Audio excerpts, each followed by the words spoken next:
Hey, what's up, prosperity people? We're in the house. we got the we got the players, the people who are here, even though it wasn't every week. They followed along and they're in the room. All right, let me just say hi. Oh, and I see Paula Zaragoza sneaking in here. Let me make her a co-host. I see we got the sheriff, Jose Lopez, is already in the house. All right. Let's begin with this thought. Prosperity is not money and material things. It's a state of consciousness. And poverty, therefore, is not a lack of money and material possessions. It too is a state of consciousness. And what I want to discuss today is how which one of those two states you possess, that which one of those consciousness, which one of those states of consciousness that you possess, how it determines the size of the window that you view the world through. So allow me, if I can, to begin with a blessing. I send forth this prosperity offering, knowing that it blesses and multiplies all who are open to receive it. And so it is. Welcome. Good morning from Miami. Good afternoon, good evening, you guys, wherever else in the world you might be. This is the Prosperity Unchurch. It's not a religion. It's not a church. It's a community of consciousness that I'm conducting as a thought experiment. It's a for-profit prosperity ministry where I model the principles that I teach. And the principles that I teach, that you share and you collaborate with me on every time we do one of these broadcasts, are the principles of abundance, prosperity, circulation, and just as important as all the rest, free enterprise. So please check in the comments and just say hey and let me know where you're watching from. And same thing for you guys who follow the replay on the YouTube channel. Please say hey, check in on the comments. So you're in one of these camps right now. You've either got poverty, fear-based poverty consciousness, or you've got love-based, abundance-based prosperity consciousness. How did you get here? And if we're going to go by the numbers, going by what goes on everywhere in the world, we'd say 80% of the people who find their way to the sound of my voice, whether podcast, YouTube, or here on the live show, are kind of rooted in fear-based poverty consciousness. And understand that is fear-based. I choose that term very deliberately because it's based on fear. Fear of, well, if I become successful, what will other people think if I'm really rich? Fear of, if I really become successful, am I going to fit in with my family? If I become really wealthy, are my friends going to accept me anymore? Am I going to be in the group, or am I going to be an outcast? Fear of missing out, fear of loss. What if I lose this? Why, how can I take a day and go to a day spa and get a facial and a massage and a pedicure? I might need that money for groceries sometime if something happens, right? There's this fear, and that's why I say that's fear-based. How did you get there? Well, you weren't born with those fears, right? We have the fears we're born with: loud noises, falling. I think there's another one, I don't remember what. but we're not born with fear of not fitting in. We're not born with fear of, what if I put up this post on Instagram and I only get 1 like and no shares? This is not a fear anybody was born with, right? This is a fear that you developed. And as we got older and we went to toddlers, we were taught, no, no, no, slap on the wrist, pushed down, held back, no, no, no. And as we got to grade school and as we got to middle school and high school, by that point, you heard no 1.5 billion times. And what you got counseled was, be more realistic. And there's no other way to say it. When 99% of the time, when somebody's telling you to be more realistic, they're telling you, kill your dreams. They're telling you, hey, give up on those aspirations. Little girls don't grow up to be brain surgeons. Why don't you take a nursing course instead? Listen, nobody from Nigeria becomes a .com billionaire. Let's be realistic. Listen, nobody from this neighborhood has ever got out of the neighborhood and become a world-class opera star. You need to be more realistic. Hey, you're 5'11". There's no way you're going to make it in the NBA as a basketball player. Let's be more realistic. And that's coded talk for give up on your dreams. And you're assaulted with it 24 hours a day, 7 days a week. So what happens? I'm going to categorize it falling into 3 dilemmas. And these are the dilemmas, because here's what happened. When you hear the no, no, no, when you hear the just be realistic, when you get programmed to give up on your dreams, what is happening is you are shrinking the size of the window that you view the world through.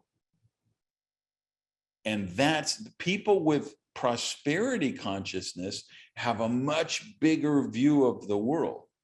So people with poverty consciousness, they're looking at the world through the video screen on their iPhone.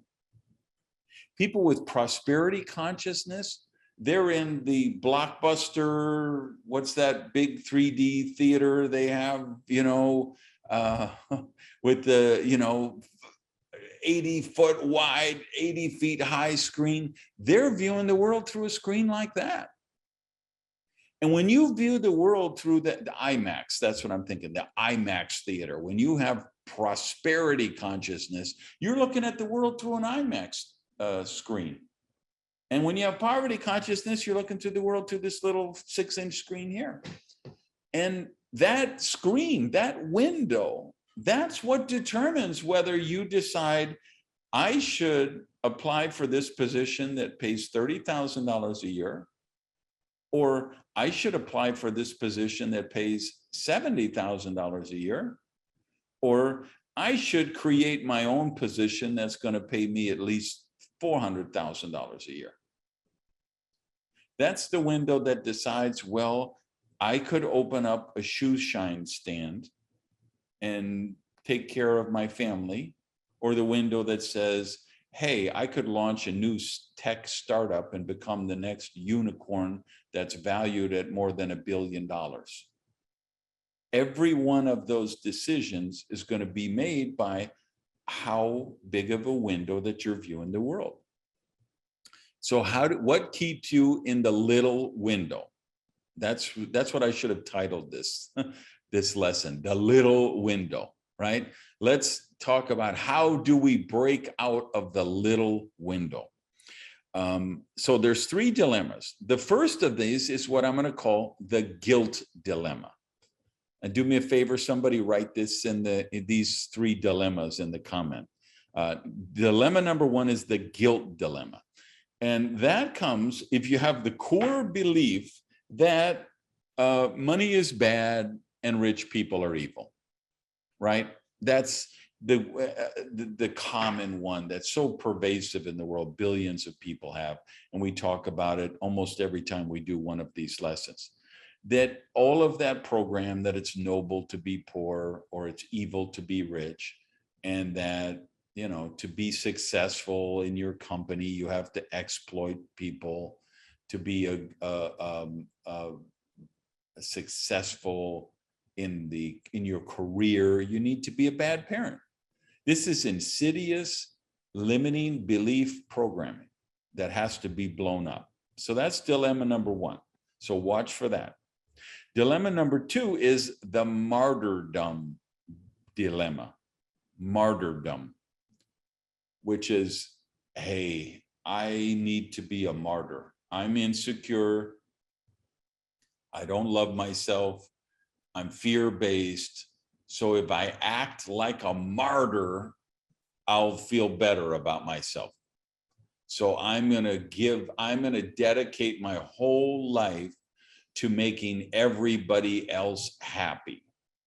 I'm going to dedicate my whole life to other people and causes that I think are more important than me, that deserve it. Because you know what the subconscious programming here is? Because I don't deserve it.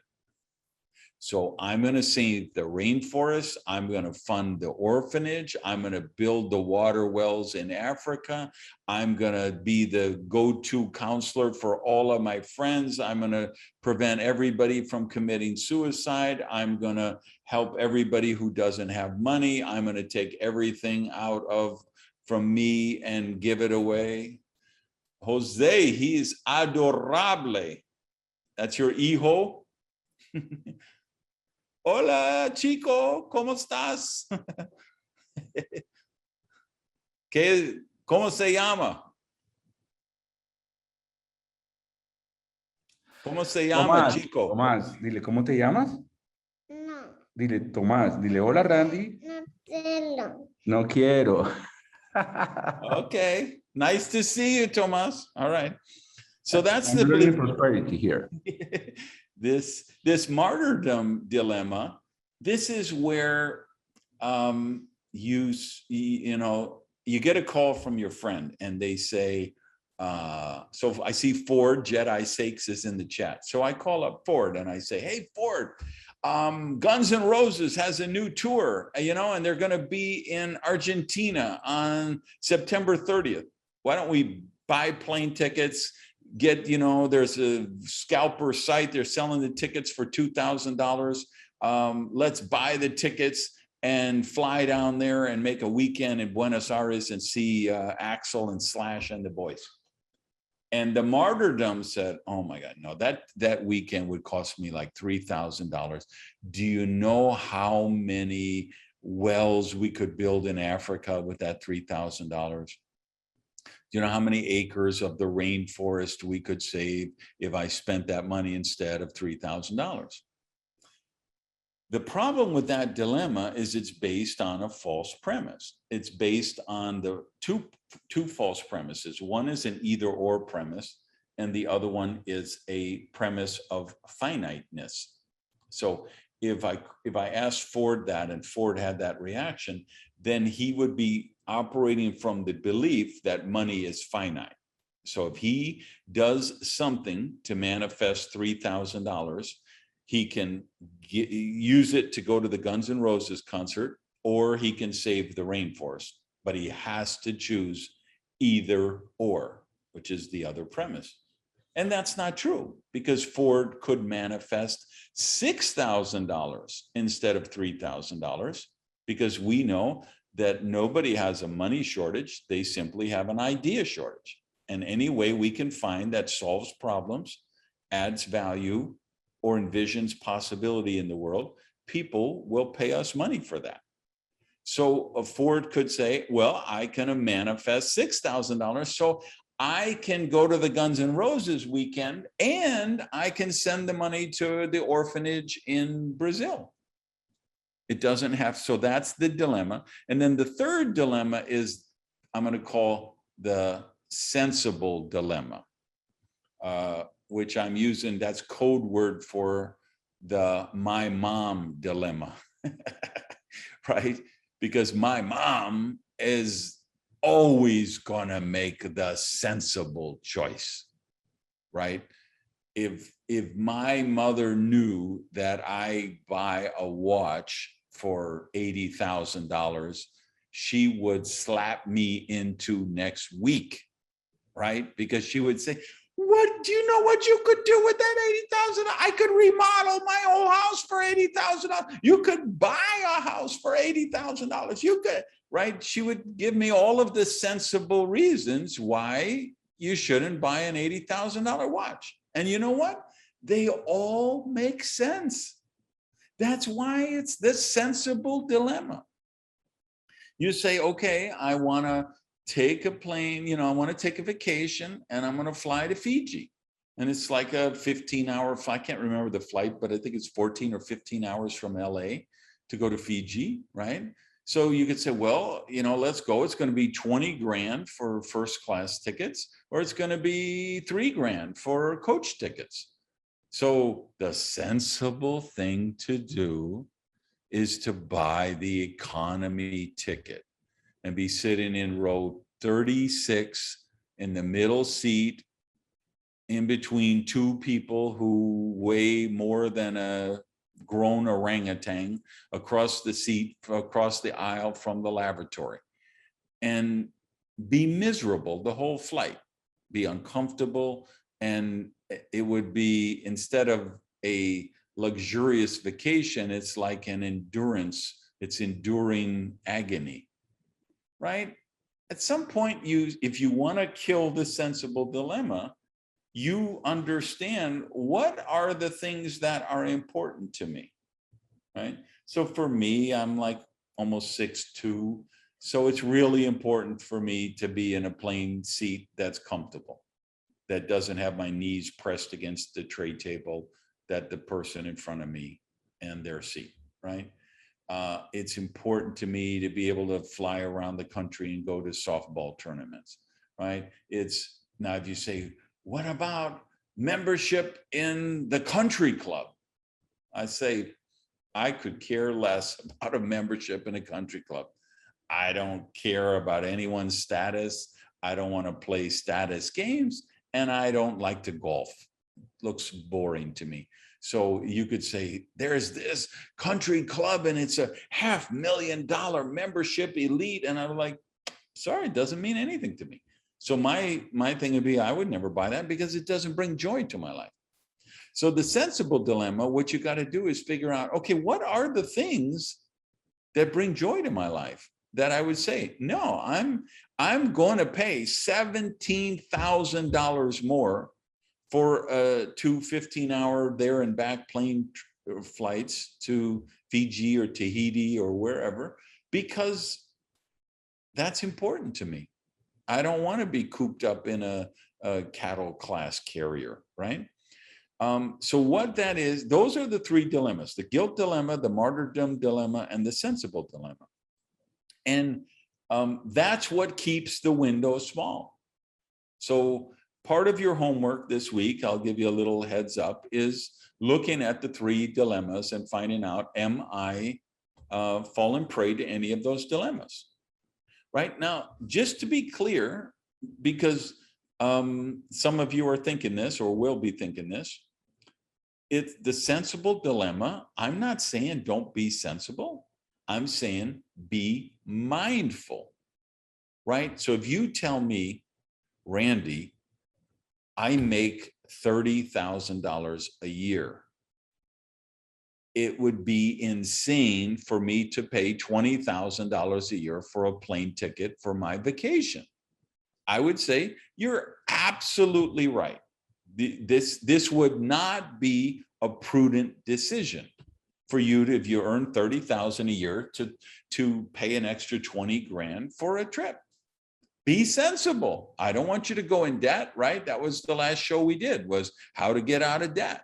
So I'm not saying debt, but I'm saying, okay, you make that decision when you make. When I first became a professional speaker in 1990 or 91, I was flying, 300, 400,000 miles a year in economy because it would not have been prudent for me to pay for first class tickets because I needed the money to grow my business. I started my business from scratch and I had to keep investing in it all along. And so don't misinterpret what I'm saying to go into debt or to make decisions that are not prudent.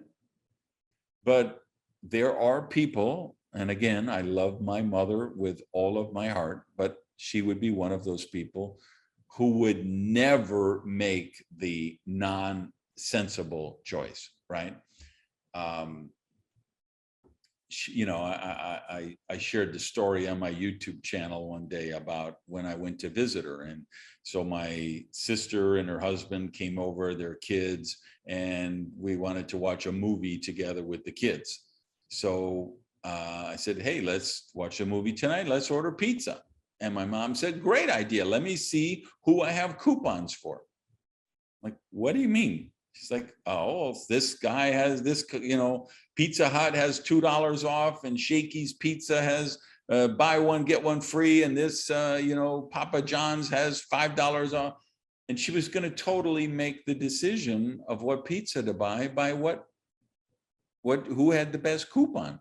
Because every coupon that comes in from anywhere, she puts them all in a drawer in the kitchen. And then when she needs to buy one of those things, she goes to the coupon drawer and sees who has the best coupon.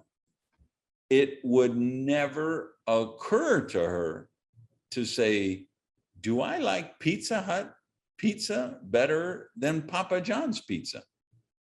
Because that wouldn't be sensible, right? So that's why I'm saying, okay, gotcha, Paula, understand, thank you. You can live your whole life that way, but that's living from poverty consciousness. At some point, I want you to get to the level of consciousness where you can do the not sensible thing to say, yeah, I'm going to give myself a spa day. I set this project at work. I killed it. I did a great job. I need a little reward for myself, and I'm going to take a day and go to the day spa. So what we've got to do is expand the window, and that's done by expanding your prosperity consciousness. Okay. So the analogy I've used in a lot of the prosperity training and the prosperity sermons that I do at churches, I like to talk about my shoe collection, right? Because I remember meeting a guy who had a pair of Bally loafers. And these are leather, the softest, melt like butter leather. They come from Switzerland, I believe. And they cost, at that time, they were like $200 a pair.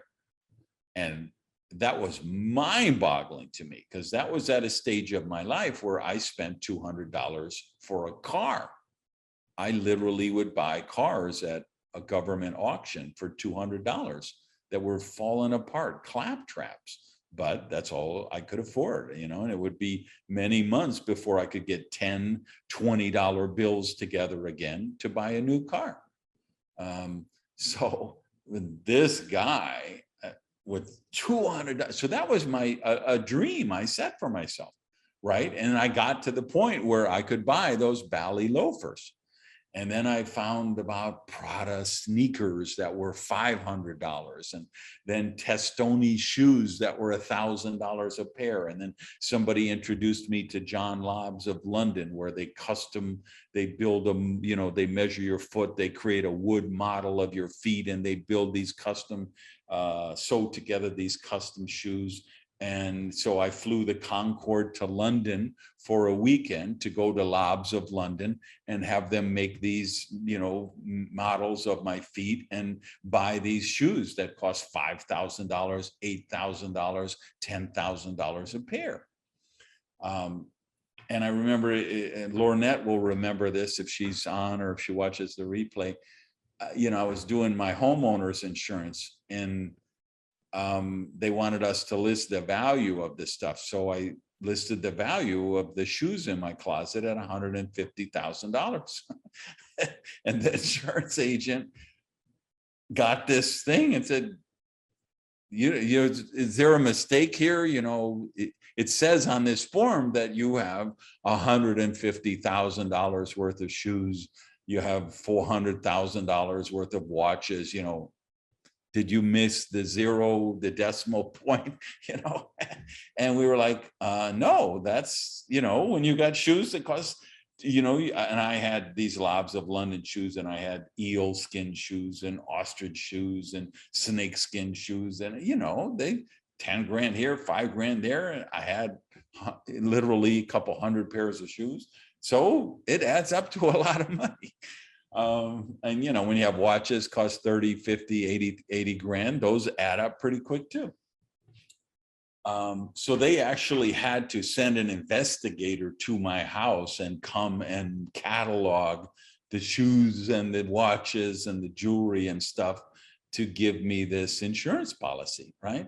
For that to happen, for me, a guy who used to live on $7,000 a year, for a guy who used to roll up pennies from, you know, and collect change from the sofa cushions to try to buy enough food to get by, for a guy who sold all his furniture at one point and lived on the floor and lived on macaroni and cheese, 4 boxes for $1, 25 cents a box for supermarket brand macaroni and cheese. And I lived on that for months, 3 meals a day of a box of supermarket macaroni and cheese, because I was so broke.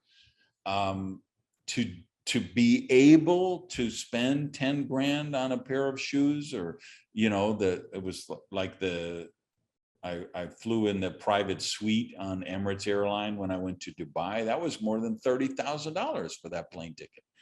I had to open a bigger window. And that's what you've got to do. We've got to expand this window. And it's not, please don't misinterpret this to mean, okay, this is, you have to become more materialistic and you got to become a money grubber. No, I'm saying you have to expand that world, because you have to go from fear-based decisions to love-based decisions. And sometimes that love is self-love. It's showing the responsibility, it's showing the value you provide yourself. You know, I could use artwork as an example. That's, you don't really see the painting behind me, but that's a Colombian artist, by the way, Jose. I don't know if you know that painting behind me. I have 2 pieces of work from this guy. It's just, it lights up my soul. And if I took this camera around my apartment here, you would see it's filled with artwork. Every wall in my house that has room for it has a beautiful drawing or painting or photograph, some art, because that art brings joy to my soul. And it's a process of expanding your consciousness. All right. So when you start out, that beautiful artwork in your home might be that painting of Elvis on black velvet that you bought at the flea market for $10. Okay. That picture in your living room might be the poster of the dogs playing poker that you bought for $15. It doesn't matter. It's, if you love that Elvis on velvet, then buy that Elvis on velvet. If the dogs playing poker speaks to your soul, then by all means, get the dogs playing poker. And then just know that as your prosperity consciousness grows, there may come a day where you say, wow, I really want this painting. I love this artist. I want to support this artist. And so I'm going to buy this painting of their last work for $25,000. Or I'm going to buy this painting of their latest work for $250,000 or $2.5 million. That's the process, not because it's about how much money you can accumulate or how many decimals we can put in the number. It's because we want your consciousness expanding. We want the window that you're seeing the world through expanding. So some thoughts on how you make that process happen. Number one, to change anything outside, you must first change the inside. That's the programming that we're talking about. If you have the programming that money is evil and rich people have to sell their soul, we have to change that on the inside. Because if we don't change that on the inside, you're not going to change the manifestation you're able to do on the outside. Número dos, your life is created by the thoughts you give precedence to all day long. Your life is created by the thoughts you give precedence to. This is James Allen, As a Man Thinketh 101, right? That you either, the analogy he uses in the book that's so elegant is a garden, right? If there's a garden, if you have a garden patch in your backyard and you don't cultivate it, seeds blow in, weeds blow in, you got dandelions, whatever grows. If you mindfully cultivate it, you can grow carrots and cucumbers and squash and feed your children with it. Or you could grow tulips and daisies and roses and have beautiful flowers to appreciate. You have to mindfully cultivate your thoughts like you would cultivate a garden. And that means, for some of you guys, that means playing less video games, spending less time on social media, spending less time watching television or going to movies, or spending less time hanging out with the people who you're hanging out with right now. Because the thoughts you're giving precedence to are thoughts of poverty consciousness. They're fear-based thoughts, because that's the stimuli you're feeding your brain with. So you got to be mindful about that. I'm going to watch Randy's prosperity live stream whenever he does one. I'm going to subscribe to Randy's Power Prosperity podcast, and I'm going to listen to every episode as soon as it comes out. I'm going to read inspirational books. I'm going to mindfully choose to spend time with people who pull me up, not people who pull me down. Number three, mindsets are never created in a day. They're forged in 30-day cycles. Number three, mindsets are not created in a day. They're forged in 30-day cycles. And sometimes you need 60 days. Sometimes you need 90 days. Sometimes you need 120 days. It all depends how insidious the limiting beliefs are that you've been programmed with, that you allowed into your consciousness, right? But for most people, we can create a new habit in 30 days. And for most people, we can dramatically alter your consciousness in 30 days. I'll give you a couple suggestions. Suggestion number one is spend 20 to 30 minutes every morning, the first thing, in quality self-development time.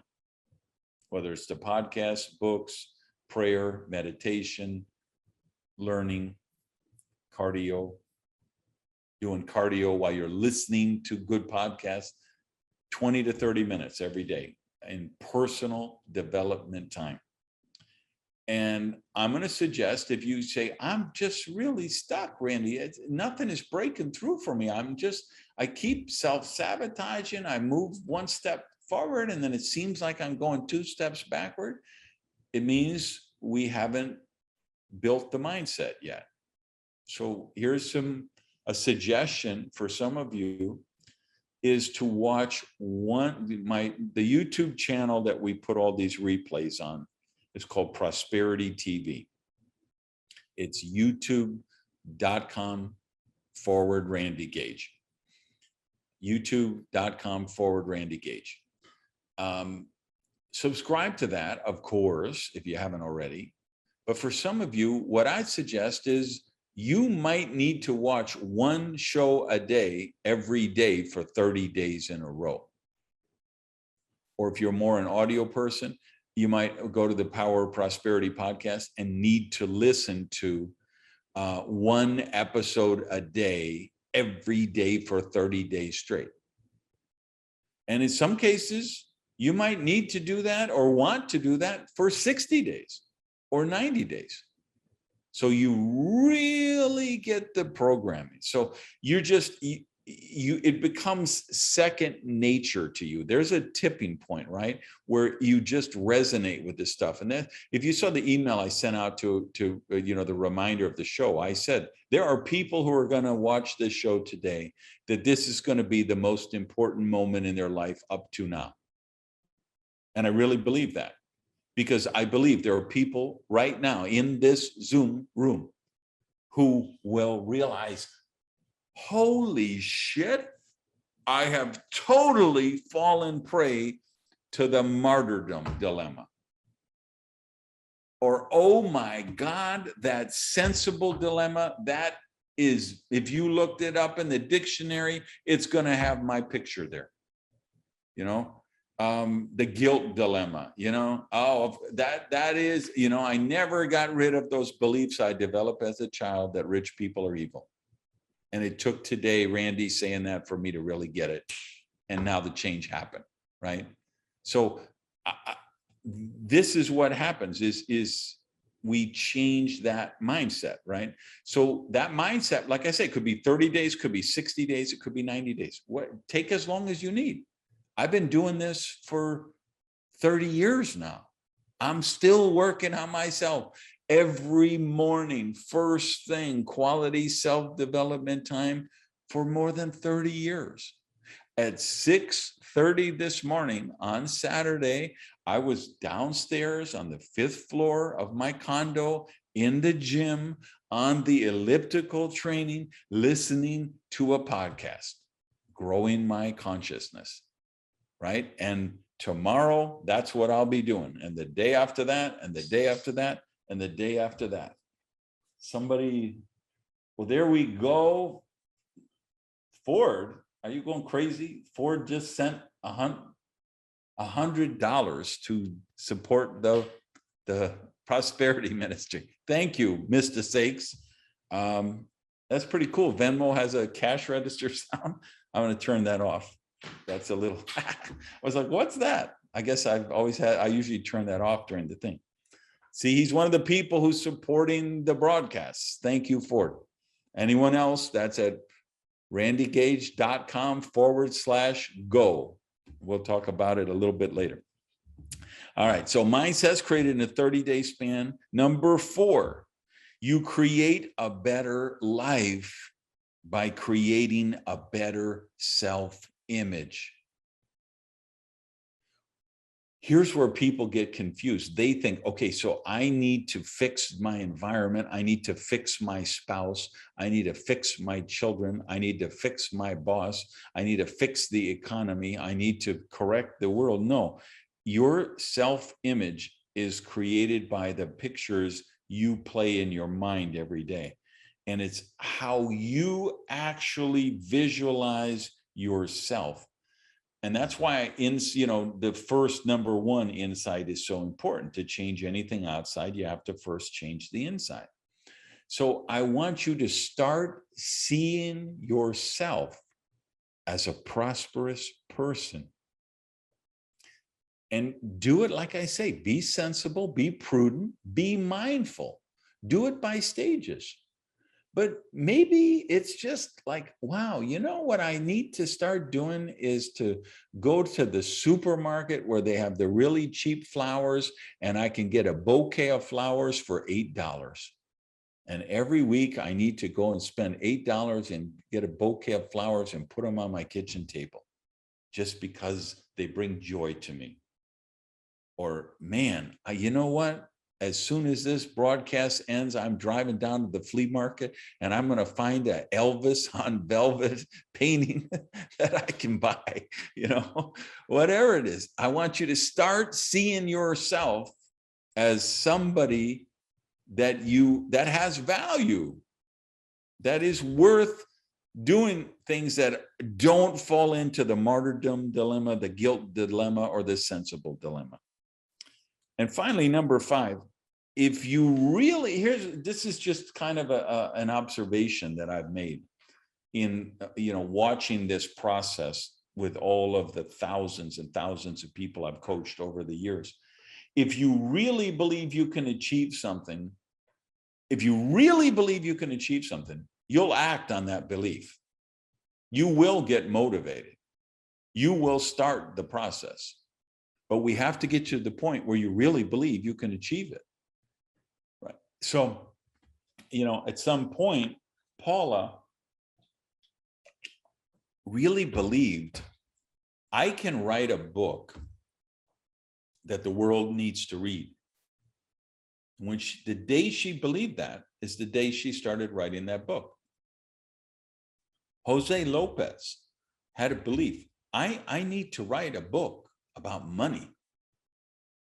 I believe I can write a book about money. And the day he believed that he really could write that book is why that book has come to the world. Are you selling that book yet, Jose? Is it available? Okay, well, I was going to have you put a link. Well, make sure you follow Jose Lopez on social media. He does these in Spanish. Put put a link in the chat so people can make sure they can. Paula, same thing. Put somehow people so they can follow you, right? Ford is one of the recent inductees into the Speaker Hall of Fame, right? I had the honor of introducing him for his induction last convention. That only happened because at some point he believed that he could be a Hall of Fame worthy speaker.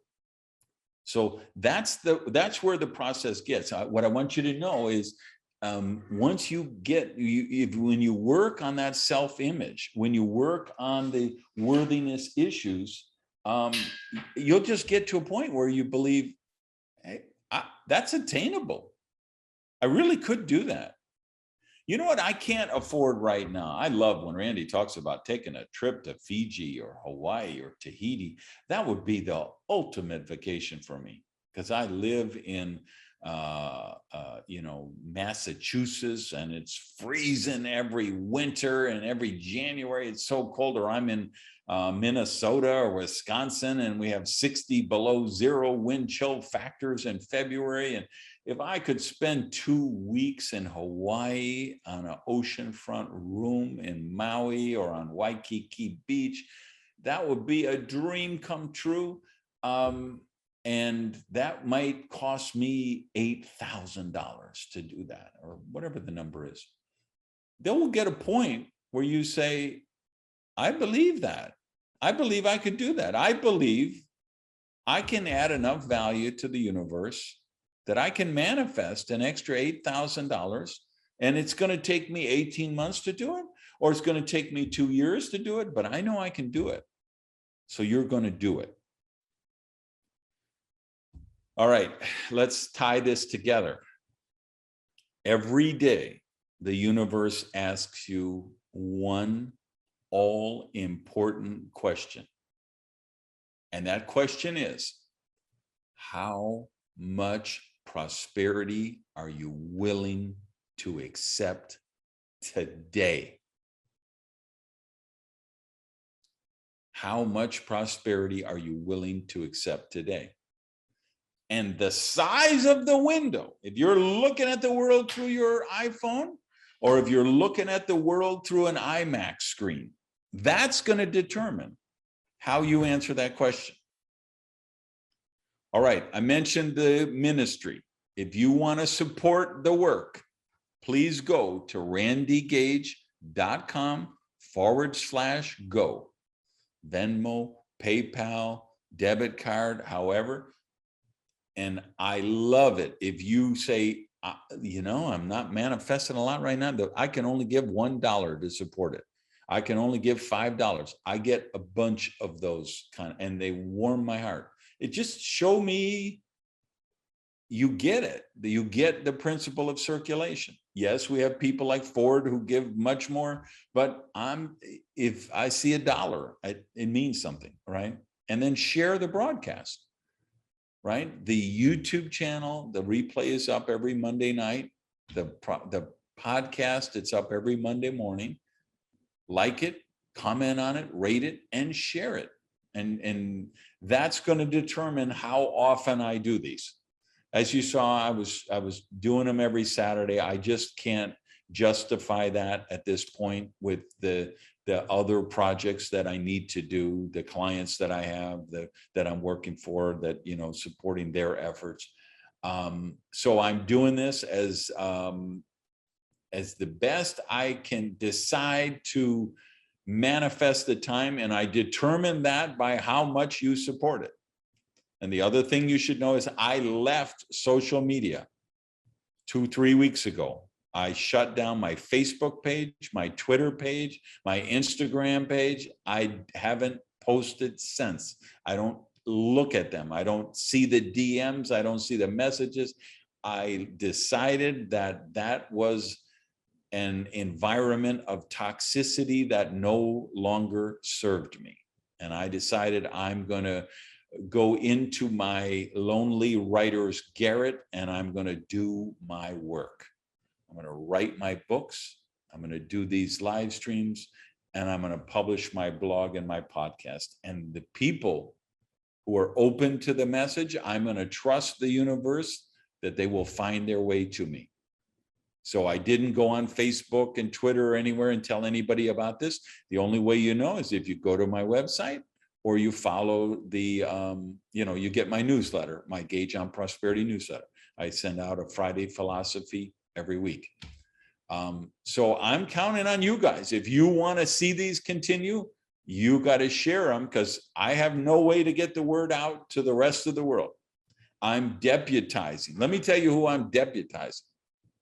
I'm deputizing Dinora and Agnes and Stefan and Scott and Darlene and Ernie G and Dave and User's Phone and Mary Ellen and Marcel and Andres and Dave and Troas and Susanna, my friend in not Czech Republic, the other one. Good to see you here. Isaf and Lisa and Nisa and Yuri, my friend in Poland. Are you in Poland or Hungary? Good to see you here. Payam in Iran is in the house. Why? We got a lot of people. Rina Romano, who, by the way, sent me a message. She went debt-free this week. So congratulations to her. So you guys, I'm everybody in the room, and I can't get to everybody, but everyone who's in it, I'm deputizing you. You got to get the message out if you want to see this continue. The next broadcast, if you want to mark it down, will be Saturday, September 25 at 10 a.m. Eastern Daylight Time. Saturday, September 25, 10 a.m. Eastern Daylight Time. And the topic is turning hungry hustle into delicioso dinero. Okay, delicious dinero. Because you hear all the time the grind, the hustle, the one. Okay, great. I want to talk next lesson about how do we monetize that? How do we actually? I want to create value. I want to solve problems. I want to envision possibility. How do I turn that into money? That's what we're going to talk about on the next broadcast. So I'm counting on you guys to get the word out. Thank you all for watching. Thank you, everybody who supports the show. Go out and have an amazing day. Peace.